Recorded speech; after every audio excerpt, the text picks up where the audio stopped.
صحابہ تھے اور ساری دنیا کے انسانوں پر بھاری تھے۔ اس زمانے کے یہود و نصارہ صحابہ کی نظر دیکھ کر چلتے تھے، اور آج ہمارے سارے بادشاہ اور سارے جرنیل اور سارے فوجوں والے اور سارے ہتھیاروں والے اور ہمارے عوام اور ہمارے غریب اور ہمارے مالدار سب یہود و نصارہ کی نظر کو دیکھ کے چلتے ہیں۔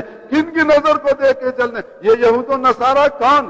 یہ وہ انسان ہیں جو اللہ کو 1 منٹ کے لیے پسند نہیں۔ ان کا کوئی کھانا شراب سے خالی نہیں جاتا، ان کی کوئی رات زنا سے خالی نہیں جاتی، ان کا کوئی منصوبہ مسلمانوں کے خون بہانے سے خالی نہیں ہوتا، ان کا کوئی آنا جانا، ان کے یہ سارے کے سارے دورے یہ اسلام کو مٹانے سے خالی نہیں ہے۔ یہ سارے کے سارے وہ ظالم ترین انسان ہیں جو ہمارا خون چوسنا چاہتے ہیں، ہماری عورتوں کو ننگا کرنا چاہتے ہیں، ہمارے بچوں کو ذبح کرنا چاہتے ہیں، جو ہمارے خونی دشمن، ہمارے جانی دشمن، جو ہمارے لیے ہمارا سب کچھ برباد کرنا چاہتے ہیں۔ ہم ان کے پیروں کو اپنے سروں پہ رکھیں اور ان کے طریقوں پہ چلیں اور ان سے جا کر ہم درخواستیں کریں کہ مائی باپ بنو، ہماری یہ امداد کرو۔